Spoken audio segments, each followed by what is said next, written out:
పూర్తిగా ధన్యవాదాలు తెలియజేస్తా ఉన్నాం సార్. ఇక మన మున్సిపాలిటీ గురించి వచ్చినట్లయితే దాదాపు 48 వార్డులు అంతకుముందు ఉన్నటువంటి టీఆర్ఎస్ ప్రభుత్వం అంతకుముందు ఉన్నటువంటి 34 వార్డులను 48 వార్డులను చేయడం జరిగింది సార్. మేజర్గా ఇక్కడ మనం చూసుకున్నట్లయితే విలీన గ్రామాలు సార్. రాయనగూడెం అనుకోండి, రాయనగూడెం నుంచి పిల్లలమర్రి ఇట్లా మళ్ళీ కుప్పిరెడ్డిగూడెం దాకా ఇట్లా రౌండ్గా ఉన్నటువంటి విలీన గ్రామాల్లో చాలా సమస్యలు ఉన్నాయి సార్. అప్పటికప్పుడు అచానక్గా వాళ్ళు ఏం చేశారంటే ఏదో పరిధి పెంచినాం, మనం వార్డు పెంచినాం అని చెప్పేసి గ్రామ సర్పంచులుగా ఉన్నటువంటి చాలా ప్రాంతాలని వార్డులలో కలిపి, ఇప్పుడు మా వార్డు ఉంది సార్, ఇక్కడ విద్యానగర్ నిర్మలా హాస్పిటల్ ఏరియా ఉంటుంది. ఇక్కడ మాకు సెంటర్లో ఉంటుంది, పరిధి తక్కువ ఉంటుంది కాబట్టి 4 నుంచి 5 జవాన్, 4 నుంచి 5 కాలువలు తీసేటోళ్ళు కానీ వర్కర్లు ఉన్నా సరిపోతుంది సార్. ఇప్పుడు కూడా కానీ పిల్లలు మరి ఉన్నాయి సార్, పేరుకు వార్డే కానీ అది ఏరియా విస్తీర్ణం ఎక్కువ ఉంటుంది సార్. మరి వాళ్ళు ఏం చేస్తున్నారంటే 48 వార్డుకు 4 ఉంటే చాలు, విస్తీర్ణం చూసుకోకుండా 4 ఉంటే చాలు అని చెప్పేసి అప్పుడున్న కమిషనర్ గారు ఎన్నిసార్లు చెప్పినా కూడా వినకుండా విస్తీర్ణాన్ని బట్టి మీరు మనుషుల్ని ఇవ్వండి అంటే వర్కర్స్ని, అలా ఇవ్వకుండా 45 వార్డులకు వార్డుకు 5, 6 అని చెప్పి సమానంగా ఇచ్చారు సార్. అక్కడ మేజర్ ప్రాబ్లం అక్కడ వస్తుంది సార్. ఏ టౌన్లో ఉన్న వార్డులకు 4 ఇచ్చినా సరిపోతుంది, కొంచెం సరౌండింగ్ వార్డులు విలీన గ్రామాలకు కొంచెం ఎక్కువ మందిని సిబ్బందిని కేటాయించాలి సార్. మీరు చూసినట్లయితే మన ఇంతకుముందు ఇంకా చాలామంది ఎంప్లాయీస్కి గులాబీ వాసన పోలేదు సార్ మున్సిపాలిటీలో, ఓపెన్గా చెప్తా ఉన్నాం సార్. ఇప్పుడు ఒక సూర్యాపేట మున్సిపాలిటీ మొత్తం 10-12 రూములు ఉంటాయి సార్.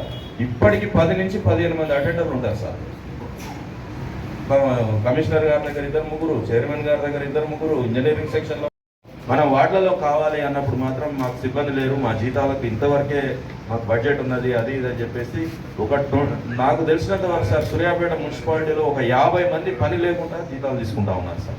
కొంచెం దాని మీద మీరు దృష్టి పెట్టి దాన్ని కమిషనర్ గారిని పిలిపించి దాని మీద రివ్యూ చేసి దాన్ని కొంచెం దాంట్లో ఉన్నటువంటి వర్కర్స్ని విలీన గ్రామాలకు తర్వాత సరౌండింగ్ ప్లేసెస్కు పంపాల్సిందిగా, ఎందుకంటే ఓపెన్గా మాట్లాడమన్నారు కాబట్టి ఇవన్నీ చెప్తున్నాను సార్. తర్వాత 2 నుంచి 3 రోజులకు, వారానికి 2 రోజులు మాత్రమే నల్లాలు వస్తున్నాయి సార్ కొంచెం. ఎందుకంటే ఇప్పుడు మనం 30 మంది వార్డులలో మనం ఇప్పుడు మన కాంగ్రెస్ నుంచి కౌన్సిలర్లుగా ఉన్నాము. అది మేజర్ సమస్య సార్. నాకు తెలిసినంత వరకు వార్డులలో వాటర్ సమస్య, శానిటరీ సమస్య, లైట్ల సమస్య, ఈ 3టిని పరిష్కరిస్తే మనకు 40 నుంచి 45 వార్డులు సూర్యాపేటలో మున్సిపాలిటీలో గెలుచుకునే అవకాశం ఉంది. దయచేసి ఇంతకుముందు మిత్రులు కొంతమంది చెప్పారు మాకు ఇన్ఫర్మేషన్ రావట్లేదు మున్సిపాలిటీ నుంచి అని. దయచేసి ప్రతి వార్డులో మీ యొక్క ప్రాంతంలో ఉన్నటువంటి అక్కడక్కడ ఒక 3 నుంచి 4 చోట్ల మీ సిబ్బందిని తెలుసుకో అని చెప్పేసి బ్లాక్ బోర్డులను రాశారు మున్సిపాలిటీ వాళ్ళు.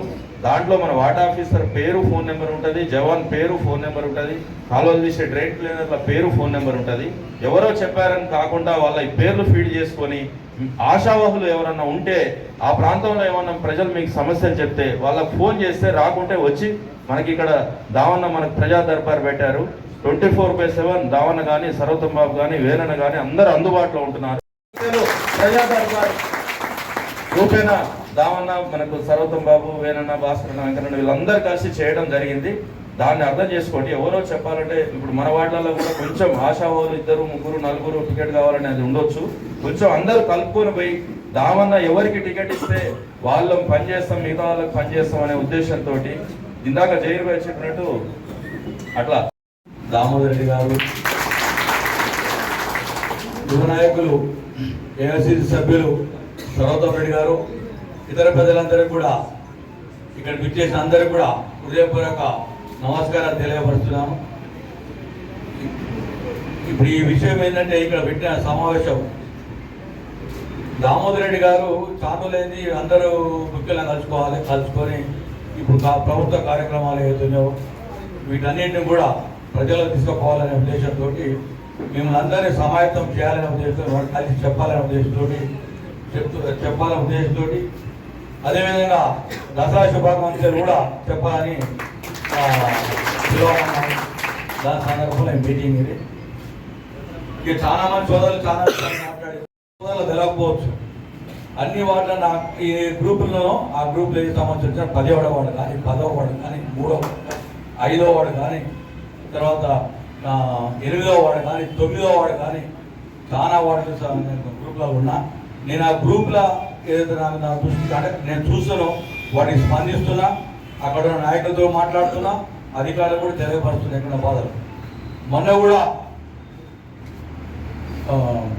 బతుకమ్మ పండుగ మొదటి బతుకమ్మ పండుగ నాడు పిల్లల మరి 12వ వార్డు నుంచి అక్కడ మాజీ ఉప సర్పంచ్ ఓడిపోయిన కౌన్సిలర్ గారు కూడా మన కాంగ్రెస్ పార్టీలో జాయిన్ అవ్వడం జరిగింది.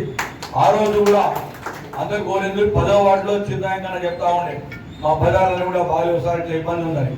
నేను ఆ రోజు పొద్దున్నే శానిటరీ ఇన్స్పెక్టర్ వాళ్ళ సిబ్బందిని ఆ 10వ వార్డు కోరడం జరిగింది.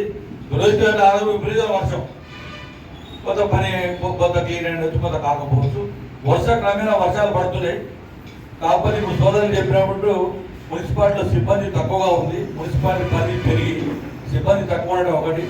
ఇంకోటి మన రాజేంద్ర గారు చెప్పిండ్రు, శ్రీనివాస్ గారు చెప్పారు, ప్రతి వార్డులో కూడా మనకు డిస్ప్లే ఉంది. ప్రతి గోడ మీద జవాన్ ఎవరు, ఆయన కింద పనిచేసేవారు, వాళ్ళ ఫోన్ నెంబర్లు, ఆటో డ్రైవర్ ఎవరు అన్నీ రాసి ఉన్నాయి. మీరు దయచేసి అక్కడిక్కడ మాట్లాడి ఓటర్ల కాడ మాట్లాడే పని చేసుకొని మీరు బయట తినడం ఎవరుండో మీరు ఆ వార్డులో మీ బజార్లలో ఎక్కడైతే నీట్నెస్ లేదో అక్కడ వాళ్ళకు అక్కడ ఉన్న నెంబర్లకు ఫోన్ చేసి అధికారులకు సున్నితంగా సమస్య పరిష్కరించుకునే పని ఉండాలి. మీ వల్ల కాని పని ఏదో ఉంటే మా దృష్టికి తీసుకొస్తే మేము తప్పకుండా చేస్తానికి సిద్ధంగా ఉన్నాం. మేము గత డిసెంబర్ 3వ తారీఖు నాడు ఎన్నికల ఫలితాలు వచ్చి అసెంబ్లీ ఎన్నికల్లో 9% మనం ఓడిపోవడం జరిగింది. డిసెంబర్ 6వ తారీఖు నాడు ప్రభుత్వం ఏర్పడి కాంగ్రెస్ పార్టీ ప్రభుత్వం రేవంత్ రెడ్డి గారు ముఖ్యమంత్రి ఏర్పడడం జరిగింది. ఆ రోజు నుంచి ఈ రోజు వరకు కూడా అంటే మొన్న సెప్టెంబర్ మాసంలో తప్ప అంటే ఆగస్టు మాసం వరకు నెలలో 20 నుంచి 25 రోజులు ఖచ్చితంగా సూర్యాపేటలో దామోదర్ రెడ్డి గారు, సర్వోత్తమ రెడ్డి గారు, వేనారెడ్డి ఈ సెప్టెంబర్ మాసంలోనే కొద్దిగా హైదరాబాద్ వేరే పనుల కార్యక్రమంతో వేరే పనులతోటి కొద్ది సెప్టెంబర్ మాసంలో మేము రావడం తగ్గింది. ఇది 20 రోజులే అంతా మిగిలి మేము 24 మేము సూర్యాపేటలో మీకంటే ఎక్కువ మేమే సూర్యాపేటలో ఉన్నాం. ఇది గుర్తుంచుకోండి. మన సోదరులు కూడా చెప్పేది ఏంటంటే ఫస్ట్ మీ వార్డులలో ఏం జరుగుతుందో సమాచారం తీసుకోండి. అవసరం పోటీ చేస్తాడు తెల్లంగా వేసుకుని తిరుగుడు కాదు, గల్లీ తిరగాలి. ఏ గల్లీ ఏం జరుగుతుందో చూడాలి. పోటీ చేస్తున్నారు, పనిచేస్తున్నారు, కాంగ్రెస్ పార్టీకి దామోడి గారు నాయకత్వంలో పనిచేస్తున్నారు. అక్కడికి తిరవాకండి, మీ పని చూసుకోండి. మీకు రాకున్నా ఎవరికి రిజర్వేషన్ ప్రకారం ఏ కులానికో ఏ మతానికో సీటు అది కేటాయించబడ్డ కాంగ్రెస్ పార్టీ అభ్యర్థి దామోదర్ గారు పెట్టి అభ్యర్థి ఉంటాడు. ఖచ్చితంగా అభ్యర్థి గెలిపించుకోవాలి. బాధ్యత ఉంది. గుర్తుపెట్టుకోవాలి. నేను గత 40 సంవత్సరాల నుంచి దామోదర్ గారి నాయకత్వంలో సూర్యాపేటలో ఈ ప్రాంతంలో కాంగ్రెస్ పార్టీ పనిచేస్తా ఉన్నాను. నేను ఒక వేల ప్రోగ్రాం చేసినా కూడా నేను అటెండ్ కాంది ఒక 5-10 ఉండొచ్చు తప్ప ఎన్ని వేల ప్రోగ్రాం కూడా నేను ఆబ్సెంట్ అయిన ప్రోగ్రాం ఉండదు. ఇంతకంటే ఎంత పెద్ద వ్యక్తిగత సమస్యలు వచ్చినా కూడా ఏ ఇబ్బంది ఉన్నా కూడా అవి పక్కకు పెట్టినా కూడా పార్టీ ప్రోగ్రాం ఒకవేళ నేను ఆ రోజు అటెండ్ కాలేకపోయిన పక్షం ఉన్నా కూడా మిమ్మల్ని అందరూ ప్రతిరోజు నేను ఏదో విధంగా మీతోటి సంప్రదిస్తూనే ఉంటా. మిమ్మల్ని అందరినీ సమాయత్తం చేసుకుంటా ముందుకు పోతా ఉన్నాం. మీరందరూ చిత్తం పనిచేయాలి. 40 వార్డు లేని 45 వార్డు ఒకటి పారేయచ్చు. మీరందరూ కూడా ఐకమత్యంతో పనిచేయాలి. కొత్త వాళ్ళు వచ్చారు, కొత్తోడి పాతోడి కాదు, అందరు కలిసి పనిచేసి మన ఏదైతే మన పార్లమెంట్ లో అసెంబ్లీ జరిగిన నష్టాన్ని మన పార్లమెంట్ ఎన్నికల్లో ఎమ్మెల్సీ ఎన్నికల్లో ఏదైతే మనం పకడ్బందీగా ఒక వ్యూహాత్మకంగా పనిచేసి మనం 70,000 ఓట్లు పార్లమెంటు మన అత్యధిక ఓట్లు మనం ఏదైతే అభ్యర్థి కూడా ఆయన నియోజకవర్గంలో వచ్చిన ఓట్ల కంటే ఎక్కువ కూడా మనం ఓట్లు ఇక్కడ సంపాదించాం. అందరూ కూడా మన కాంగ్రెస్ సమిష్టి కృషి కార్యకర్తలు దామోదర్ గారి నాయకత్వం, సర్వోత్తమ గారి నాయకత్వంలో బలంగా పనిచేసినాం. అదేవిధంగా రేపు జరగబోయే మున్సిపాలిటీ ఎన్నికల్లో అందరం కలిసికట్టుగా పనిచేద్దాం. కాంగ్రెస్ పార్టీ ఏ అభ్యర్థి అయినా సరే దామోదర్ పెడతాడు. దామోదర్ గారి అభ్యర్థి ఎవరైనా సరే కాంగ్రెస్ పార్టీ అభ్యర్థిని గెలిపించుకునే బాధ్యత మనందరికీ ఉంది. ఈ 3 మాసాలు అందరూ కూడా ఏ వార్డులో కూడా ఒకరికి పితులు చెప్పొద్దు. మీరు పని చేసుకోవాలి. ఎవరు పని చేసుకుంటే పని చేసుకోండి. దామోదర్ గారి గుర్తింపు ఉంటుంది. వేనాడికి వచ్చేవాళ్ళు చెప్తే గుర్తింపు ఉండదు, ఇంకొక వచ్చే గుర్తింపు ఉండదు. మీరు పనిని బట్టే వార్తల్లో ఎవరెవరు పనిచేస్తున్నారో అందరికి కూడా సరైన గుర్తింపు దామోదర్ గారి నాయకత్వంలో ఉంటుందని కూడా చెప్పి తెలియపరుస్తున్నాను. భారతదేశానికి కాంగ్రెస్ పార్టీ ఎంత అవసరమో ఈ ప్రాంతానికి దామోదర్ గారి నాయకత్వం ఇది ప్రతి ఒక్కరు గుర్తుంచుకోవాలి. నిన్ననే రాత్రి మన గౌరవ మంత్రి గారిని ఉత్తమ్ కుమార్ రెడ్డి గారిని దామోదర్ రెడ్డి గారు అడిగాడు, నువ్వు ఒక రోజు సూర్యాపేట మున్సిపాలిటీ టైం చేయాలి, మా మున్సిపాలిటీ ఎన్నికలు వస్తున్నాయి, నీకు కోదాడ హుజూర్నగర్ మున్సిపాలిటీలే కాదు, మా సూర్యాపేట పెద్ద మున్సిపాలిటీ, దీనికి నువ్వు నిధులు ఇవ్వాలి, నువ్వు టైం కేటాయించాలి, ఒక రోజంతా మా మున్సిపల్ సమస్యల మీద నువ్వు స్పందించి కలెక్టర్ ఆఫీసులో కూర్చొని ఉన్న సమస్యలు పరిష్కారం చేయాలని చెప్పి డాక్టర్ రామ్మోహన్ రెడ్డి గారు మన గౌరవ మంత్రి ఉత్తమ్ కుమార్ గారికి కోరడం జరిగింది. వారు కూడా ఆఫ్టర్ పండుగ తర్వాత నేను వస్తానా, నేను కూర్చుంటే ఒక రోజంతా నీ దగ్గర ఇంట్లో కూర్చొని ఏ సమస్యలు ఏమున్నాయో మన వాళ్ళతో అందరితో మాట్లాడి సూర్యాపేట మున్సిపాలిటీలో ఉన్న అపరిష్కృత సమస్యల్లో అన్ని పరిష్కరిస్తానని కూడా వారు హామీ ఇవ్వడం జరిగింది. అదే కాదు, ఇంకొకటి రేపు దసరా తర్వాత ఒక 10 రోజుల తర్వాత రామ్మోహన్ రెడ్డి గారు కూడా రోజు 2 వార్డులు 3 వార్డులు ఆ వార్డు సంబంధించిన ముఖ్యంగా పిలిపించుకొని ఇక్కడ పార్టీ ఆఫీసులే మీ సమస్యలు సాధక బాధకాలు అన్ని కూడా అవి కూడా స్టార్ట్ అయితే, కాబట్టి మీరు అందరూ ధైర్యంగా పనిచేయండి, యునైటెడ్ ఉండండి, ఒకరికి చెప్పుకోవడం కాదు. నేను చెప్తున్నాను, ఎవరైనా సరే కాంగ్రెస్ పార్టీ జెండా, రామ్మోహన్ రెడ్డి గారి జెండా పెట్టి కాంగ్రెస్ పార్టీ పనిచేసిన వారే ఇక్కడ సోదరులందరూ కూడా అందరూ కూడా కలిసికట్టుగా పనిచేయాలని కోరుతూ ముగిస్తున్నాం. విచ్చేసిన గౌరవ కౌన్సిలర్లకి, పట్టణ అధ్యక్షునికి, అదేవిధంగా ఎక్కడ రాజేశ్వరరావు గారు, వాస్తవంగా నిజమైన డెమోక్రసీ అంటే ఇదే. ఎందుకంటే స్వేచ్ఛగా మన పార్టీ ఫోరంలో అందరూ మాట్లాడుకునే అవకాశం కల్పించాలనేది నాన్నగారి ఆలోచన. ఈరోజు ఆలోచన తగ్గట్టే, ఎందుకంటే మనం చూసిన మన పార్లమెంట్ ఎన్నికలైతే, ఎమ్మెల్సీ ఎన్నికలైతే ఒక ప్రణాళిక పద్ధతిలో పోయినప్పుడు మనము చాలా మంచి రిజల్ట్ సాధించినాం.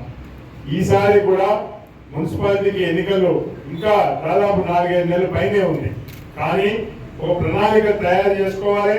అంటే ప్రతి వార్డులోని సమస్యలు కూడా వేరు సమస్యలు ఉంటాయి, వాటి మీద దృష్టి పెట్టాలి, వార్డు నుంచి మనం ఫీడ్బ్యాక్ తీసుకోవాలనే ఆలోచనతో ఈరోజు సమావేశం పెట్టడం జరిగింది. వాస్తవంగా వేణాడి గారు చెప్పినట్టు పండుగ తర్వాత మళ్ళీ వార్డు వైజ్ కూడా మీ ముఖ్య కార్యకర్తలే కావచ్చు, వారు ప్రజలే కావచ్చు, ఎవరైనా కలదలుచుకుంటే పొద్దున 2 వార్డులు, సాయంత్రం 2 వార్డులు రూపేనా మనం అన్ని వార్డులు 48 వార్డులను కూడా పూర్తి కవర్ చేద్దాం. అలా ఎలాంటి అనుమానం లేదు. మీరు ఇచ్చే సమస్యలు కూడా మీరు చెప్తుంటే నాన్నగారు నోట్ చేసుకుంటున్నాను. దీంతో పాటు కూడా నేను ఒక మనవి చేయదలుచుకున్నాను, లిఖిత పూర్వకంగా మీ వార్డు సమస్యలను కూడా మీరు తయారు చేసుకోండి. నాకు ఎందుకంటే వేలాడి గారు చెప్పినట్టు నేను ఉత్తమ్ కుమార్ రెడ్డి గారు మాట ఇచ్చినారు, ఒక 15 రోజుల్లో ఈ నెల లోపే అంటే 30వ తారీఖు లోపు మనకు ఉత్తమ్ కుమార్ గారు మున్సిపాలిటీ మీద రివ్యూ మీటింగ్ పెడతారు. పెట్టినప్పుడు మనకు ఆల్రెడీ వార్డు వైజ్ సమస్యలు కనుక క్లారిటీ ఉంటే అక్కడికక్కడే 90% సమస్యలు మనం పరిష్కారం చేసే ప్రయత్నం చేద్దామని చెప్పి ఈ సందర్భంగా నేను చెప్తున్నాను. దానితో పాటు నేను కూడా చాలా నోట్ చేసుకున్నాను. గట్మా విషయంలో అయితే ఎక్కడైతే గ్యాస్ సిలిండర్లు ఇచ్చినప్పుడు మాకు ఇన్ఫర్మేషన్ లేదని, అదేవిధంగా లైటింగ్ సమస్య, మిషన్ భగీరథ సమస్య, దాంతో పాటు పార్టీకి కౌన్సిలర్ కి కోఆర్డినేషన్, దాని మీద ఎందుకంటే నేను ఒక పార్టీ నాయకునిగా ఉన్నాను, బాధ్యతగా ఉన్నాను కాబట్టి తప్పకుండా ఆ బాధ్యత నాన్నగారి ఆదేశం మేరకు ఉత్తమ్ కుమార్ రెడ్డి గారి వాళ్ళ తండ్రి చనిపోయిన సందర్భంగా వాళ్ళకి కలిసి పోయినారు. పోయి వచ్చినప్పుడు చెప్పినారు, రేపు మనం సూర్యాపేట పోతున్నాం, ఒక సమావేశం పెట్టాలని. అంటే ఏ సమావేశం అన్నా, చాలా సమస్యలు ఉన్నాయి, దాదాపు 2 మాసాల నుంచి మన వాళ్ళను కలుసుకోలేకపోయినాను. అది కొన్ని కారణాలు కావచ్చు, వ్యక్తిగత కారణాలతో పాటు వర్షాలు వచ్చినాయి. ఆ రోజు ఇచ్చినప్పుడు మంచి రెస్పాన్సే కాదు, కొన్ని సమస్యలు కూడా పరిష్కరించుకోగలిగినాం. అదేవిధంగా రేపు ఎన్నికల దగ్గరకు వస్తున్నాయి. మనం ఒక ప్రణాళికాబద్ధంగా ఈ ఎన్నికలు పోవాలి. కాబట్టి మనం ఇప్పటి నుంచే మొదలు పెడితే బాగుంటుందని చెప్పి వేణారెడ్డి గారితో చెప్తే బాగానే ఉంటుందన్నా, మంచిగానే ఉంటుందన్న. బాగా ఉండు కానీ తప్పనిసరిగా మనం వారిని రేపు గెలవాలని చెప్తాం. అదేవిధంగా సర్వత అన్నాడు, డాడీ మంచి ఆలోచన ఇది, అది మనం ఎప్పుడూ చేయాల్సి ఉండే కానీ ఈ వర్షాల కాలంగా కానీ కొన్ని సమస్యలు మనకుండా బట్టి వ్యక్తిగత సంస్థతో చేయలేకపోయినాం. ఆ కార్యక్రమాలలో తెలంగాణ ఫ్యామిలీ డిజిటల్ కార్డ్ పథకం ఇది చాలా ముఖ్యమైన పథకం. ఇప్పుడు ఏదో 37వ వార్డులో మన శైలేందర్ వార్డులో పైలట్ ప్రాజెక్టుగా తీసుకున్నాం. కాన్స్టిట్యూన్సీలో ఒక గ్రామం, వార్డు, అదేవిధంగా ఇక్కడ ఒక వార్డు తీసుకున్నాం. మనకు దీని గురించి అవగాహన లేదు, ఎవరికి సామాన్య ప్రజలకు లేదు, అక్కడ ఉండబడిన కౌన్సిలర్ గారికి లేదు. క్యాబినెట్ ఆలోచన ఇది మంచి ఆలోచన కూడా ఈ సందర్భంగా మీకు మనం చూస్తున్నాం. ఒకసారి చూసినట్టయితే ఈ కార్డులో రేషన్ సరుకులు ఇప్పుడైతే రేషన్ కార్డు ఇస్తున్నాం, అదేవిధంగా ఇందిరమ్మ పెన్షన్ ఇస్తున్నాం, దానికి ఒక కార్డు, రాజీవ్ ఆరోగ్యశ్రీకి హెల్త్ కార్డు అదొకటి, గృహజ్యోతి పథకం ఉచిత కరెంట్ అదొక కార్డు, మహాలక్ష్మి పథకం గ్యాస్ సబ్సిడీ, ఇందిరమ్మ ఇండ్ల పథకం, మహిళల ఫ్రీ బస్ పథకం, ప్రభుత్వం అన్ని రకాల సంక్షేమ పథకాలన్నీ కూడా ఆ కార్డు ఇస్తే ఎలిజిబిలిటీ వచ్చేస్తుంది, ఆ ఫ్యామిలీకి అందరికీ వర్తిస్తుంది అని చెప్పి ప్రభుత్వం మంచి ఆలోచన చేసింది. అది కూడా కుటుంబంలో ఉండబడిన మహిళకు మాత్రమే మొదట కార్డు ఉంటుందని కూడా head of the house hold అంటే కుటుంబం పెద్దగా మహిళకు ఉంటుందని చెప్పి కొన్ని చేస్తారు. దీన్ని తప్పనిసరిగా మన కార్యకర్తలు అందరం కూడా ఇది మన పూర్తిగా ఇప్పుడు ఓన్లీ పైలట్ ప్రాజెక్ట్ కాబట్టి త్వరలో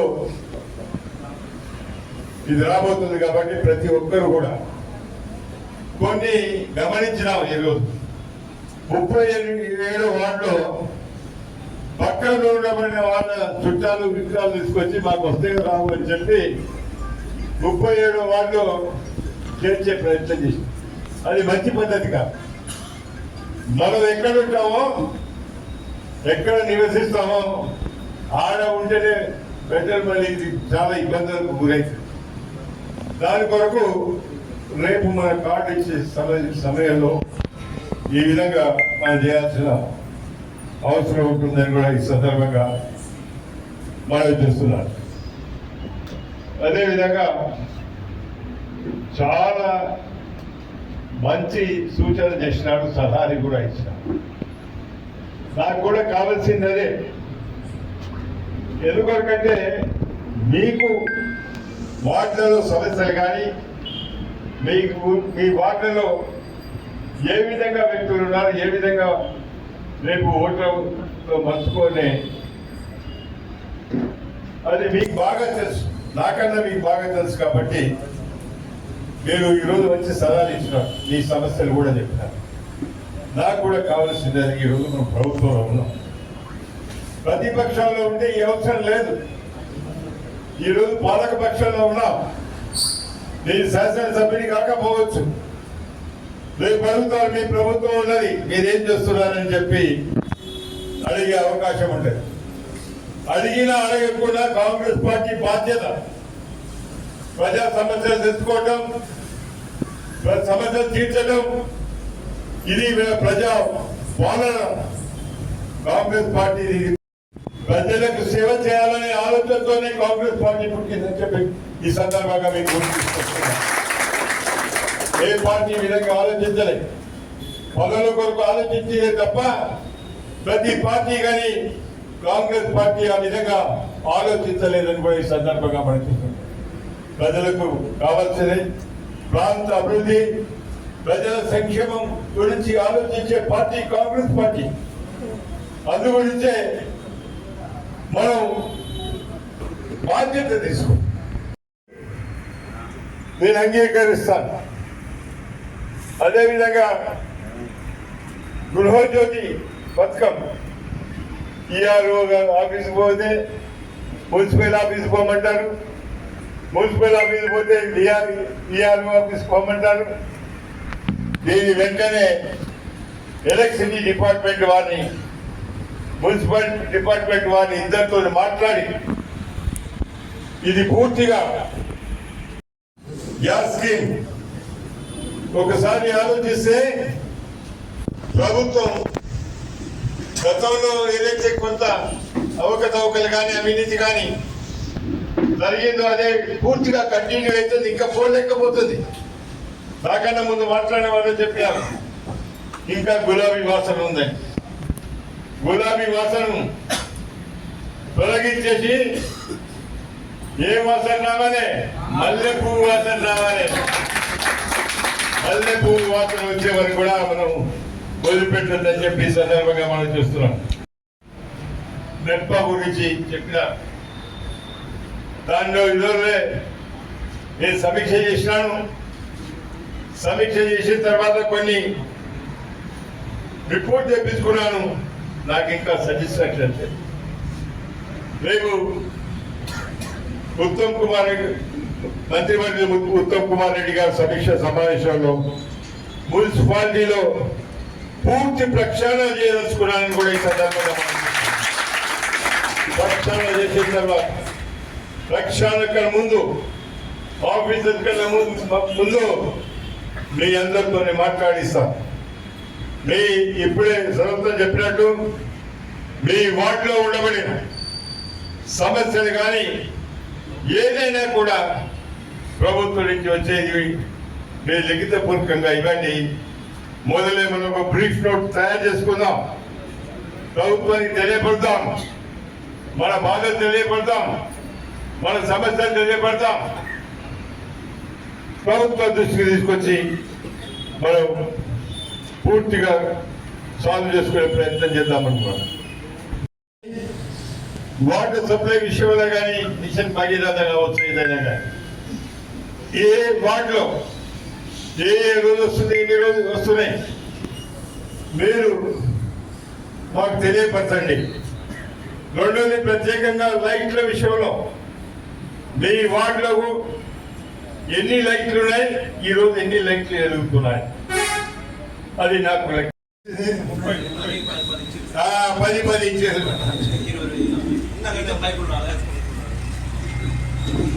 10 కాదు, 20 కాదు, ఎన్ని అవసరం ఉన్నాయో అన్ని కూడా పెట్టే ప్రయత్నం చేయాలి. మనకు కోట విధించేదేంది, మనకు లేట్లు ఎన్ని ఉన్నాయో మన వీధిలో, మన వార్డులో ఎన్ని ఉన్నాయో అవన్నీ కూడా ఇవ్వాలని చెప్పి మనం డిమాండ్ చేయాలి. డిమాండ్ చేయడమే కాకుండా పెట్టించే ప్రయత్నం చేయాలి, ప్రయత్నం చేస్తానని కూడా ఈ సందర్భంగా మార్నింగ్ వాక్ లో తిరిగినప్పుడు నాకు చాలా బాధేసింది.